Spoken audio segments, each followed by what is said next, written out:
Hey there, this is Neil Napier, the Stoic Entrepreneur, and welcome to part 3 of our $0 to $15 million in sales journey. Now, in this particular piece, we're going to be focusing on opt-in forms. And again, I'm going to break it down for you so you can understand how exactly is it that you structure your opt-in form, what you need to offer to people, and how do you go about it. Now, again, there's a lot of content to be shared, so I'll break down an opt-in form into 3 pieces. The first thing that we'll focus on today, particularly, is giveaway. Now, just so you know, we use an opt-in form to build a pre-launch list for when we are taking our product live. So when you want to take a new product live, instead of just opening the card saying, and hey, it's available now, you can go buy, what we do is we build up hype and we provide people a place where they can opt in, a place where they can learn more about what it is that we have coming up. So one of the key things I want to focus on today with you is giveaway. And in subsequent videos, we'll talk about the structure of an opt-in page. Then we'll talk about the copy and design required for an opt-in page. And then we will talk about what kind of follow-up you need to do with people to continue to build up the hype. So there are 4 parts to this. Today, we're just going to focus on giveaway because honestly, this by itself is quite a big deal. Now, when I talk about a giveaway, essentially what you're doing is you're giving people an incentive to sign up and to learn more about what it is that you're going to sell to them, tomorrow or a week down the line or a month down the line. Typically, I wouldn't advise you to do pre-launches that are very long. So at max, if you want to keep it to say a week, that's okay. But if you're building a SaaS application, it's okay to have a pre-launch for 2 weeks or even a month. I've seen this often on places like Product Hunt, where people talk about what they have coming up and they have a release date of like a month from now. That's okay if you want to do that. The only problem I find with that is that you're going to spend a lot of time just waiting. And when people are waiting for that long, they forget about you, they move on to different things. It might so happen that someone else actually copies your idea and even goes to market before you. So for that reason, I want you to focus on a short amount of the time of pre-launch. So don't extend it too much. Don't do a long pre-launch because honestly, it's not going to benefit you in the long term. Now let's talk about a giveaway. That's the key focus here today. What is it that you can give away to people so that they are more willing to share their email address with you at this point? Now, when it comes to giveaway, what I want you to think about is what's in it for me. That's not you. What's in it for your customers? What's in it for your audience that you want them to sign up on your page? So why would someone give you the email address? I mean, an email address gets flooded with emails all the time. So I understand if people have reservations about just giving the email address for a new thing.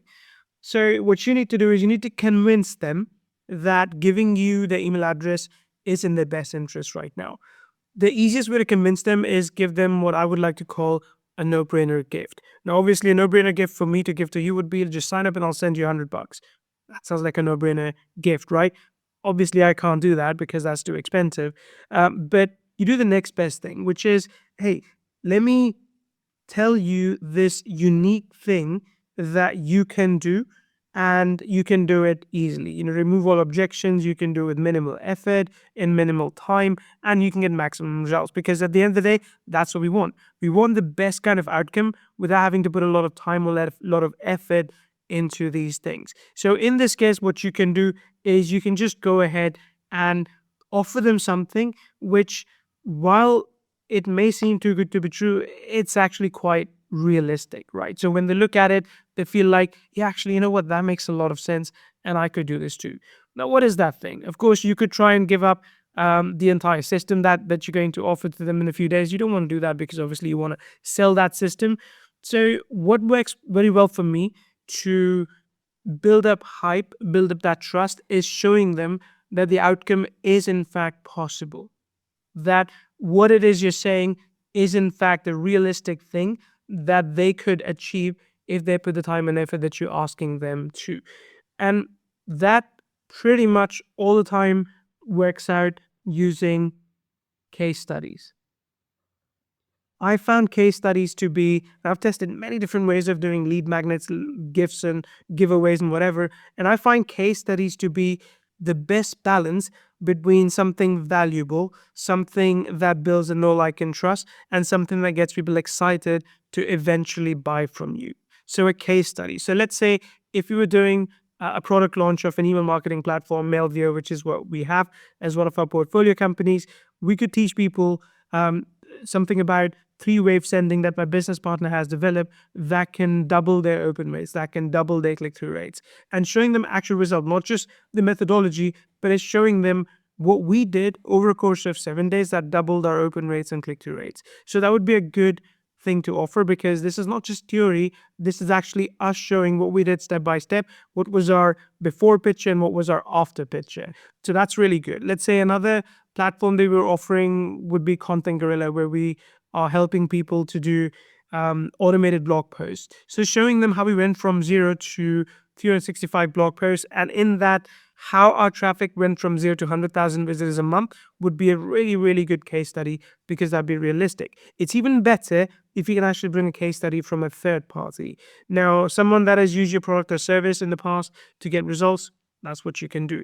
But you might often find yourself where for the first time you've developed this product, so no one's actually used it, you know it works, you know the concept, the idea works, but you don't have case studies to back it up. Now, again, I would encourage you to have those, but just in case you don't, you can also leverage social proof. So you can find someone else's podcast, someone else's case study where maybe they talk about the same method, the same thing that worked for them. And at the end of the day, if you develop something, you probably have an underlying reason, concept, idea on why you developed it. So you leverage that and you break down that case study for them. Now, case studies are really, really interesting because they allow people to visualize what a journey would look like. So from where they are now to where they want to be, you can actually guide them through that journey. You can show them what is possible, and you are able to help them build an image of what the potential outcome would be. Now, if you are not used to developing case studies, I'm going to walk you through that today as well. I'll explain using ChatGPT how you do case studies, but there are a few structural elements to it that you need to remember. Let me open up ChatGPT and I'll explain to you how to use it to build a case study. So as I mentioned, with these case studies, you typically want to have a before and after, and in between the method, the process that explains it. That could be a video that you create, or that could also be a PDF guide that you give away. We often give away PDF guides, which are more like, what are those called? Like, not flowcharts, but I think you get the idea, where you've got, the word slips me now, but you have some steps and you design them into an image, basically. That's what we typically offer to people.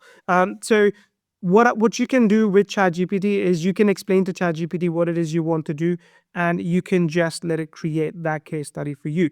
I'm going to take the shortcut. In this case, I'm not going to type anything out. I'm going to go ahead and use voice mode and give it instructions so it's able to create a case study for me that I can then leverage and give away to people. It doesn't need to be massive. It could be a page or two, and that's more than enough. So let's go ahead and do that, and let's hope the audio issues don't creep up and I'm able to do this. Hey there. So I want to create a case study to give away to people so that they can learn more about my product that I'm going to be launching over the next week.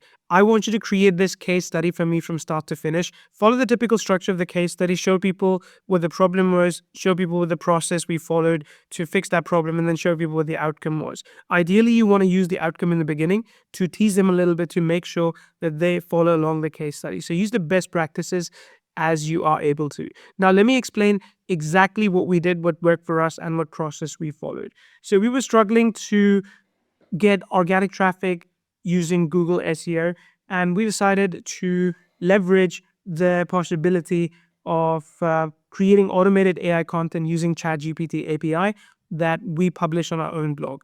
Doing this for 365 days took us from 0 to 100,000 visitors in that time. We were able to rank for multiple keywords on page 1, over hundreds of keywords on rank 1, and we were able to get a lot of traffic, and eventually, because of that, a lot of sales doing that as well. Now we're ready to release this product to people so that they're able to do it for themselves as well. And I need you to create a case study around this, explain people what's possible and what they can do with it. The product is called Content Gorilla.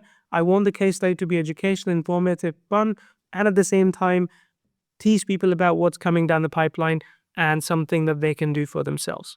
Let's do it. Absolutely. Let's outline the case study. Title: From 0 to 100K Visitors, How Content Gorilla Transformed Our SEO Strategy.